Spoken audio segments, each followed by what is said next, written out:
కదులు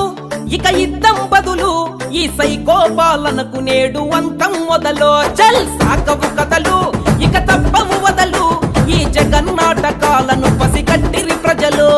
బ్రహ్మ విష్ణు ఈశ్వరులే కలసి కథం తొక్కగా భస్మాసురులందరూ ఇక భస్మమే రచిత్తుగా ఈ మూడు జెండలు